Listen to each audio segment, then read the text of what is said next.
Ever wake up in a new city, craving a good cup of coffee? Your first thought, where's the nearest Starbucks? Not because Starbucks is the only option. There are likely tons of higher rated coffee shops near you.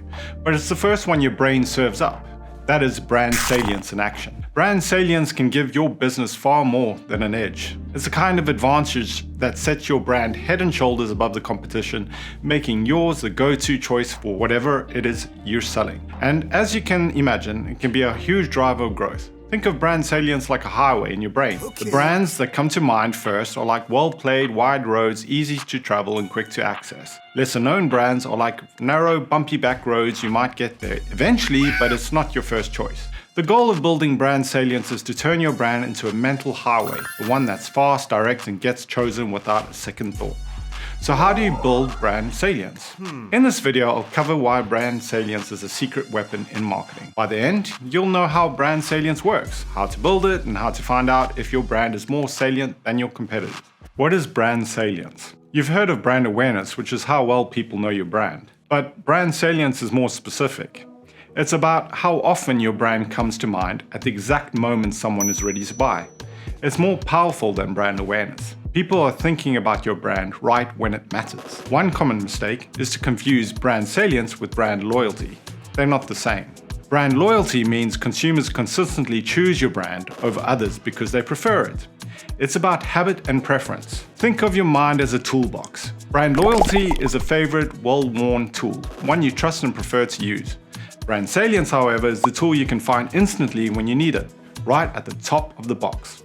It doesn't mean it's your favorite, it's just the most accessible one.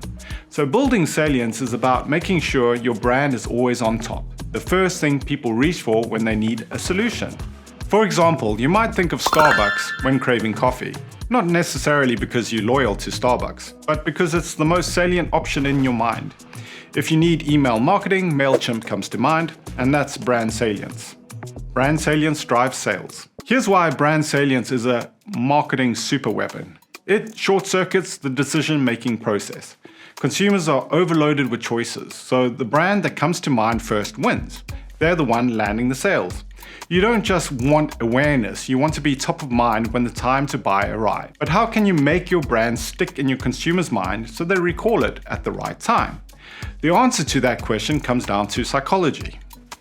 How brand salience works. According to market researchers Jenny Romanek and Byron Sharp, salience happens because of the brand's memory structures.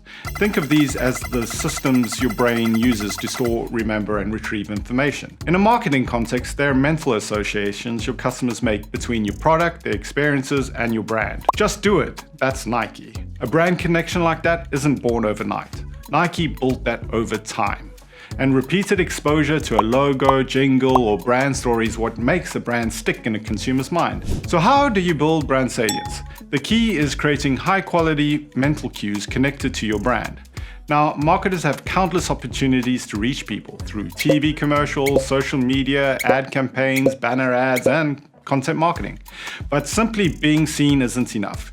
To truly build salience, you need thoughtful, strategic exposure. And here's how to get started.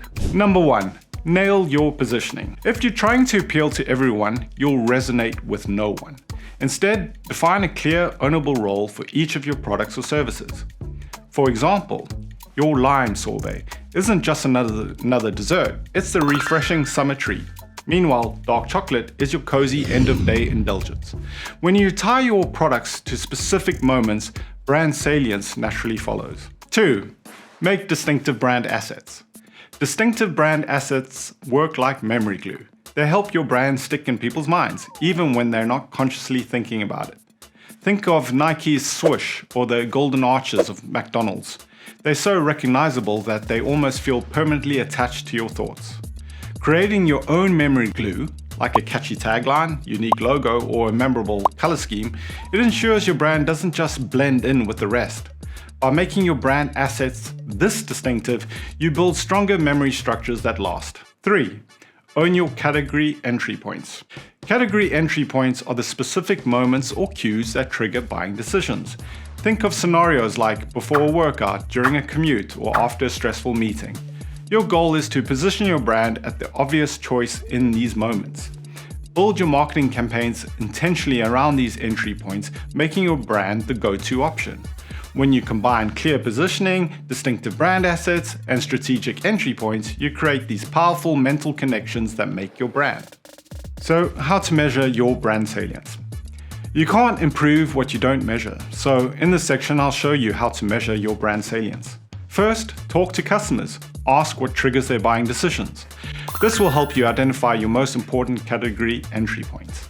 Then, survey your audience or do some market research to see what brands they already associate with each entry point. Keep up this analysis over time to see how often your brand shows up and shows up ahead of your competitors to see if you're winning on salience. If not, you know where to improve. And by the way, brand salience doesn't just apply to B2C brands, like the examples in this video. B2B brands can 100% build salience since these customers also rely on instinct and mental shortcuts. Think about marketing automation. When someone thinks of a tool to manage their email campaigns, HubSpot often comes to mind. Or, consider customer relationship management.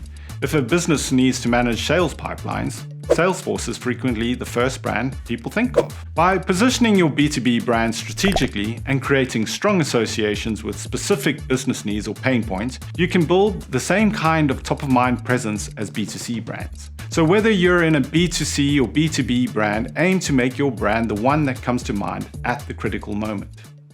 So, as a recap, brand salience is stickier than brand awareness, and it's also what's most likely to drive sales and revenue. Aim to be the brand that consumers think of during category entry points. Do this by building memory structures with strong, consistent branding, run campaigns that target these entry points, and track your progress. At Funnel, we help you centralize your data so you can spot what's working and double down on the strategies that will help you build brand salience over time. You can try Funnel for free, the link's in the description, and if you found this video helpful, like and subscribe. We have more data-backed marketing insights coming soon.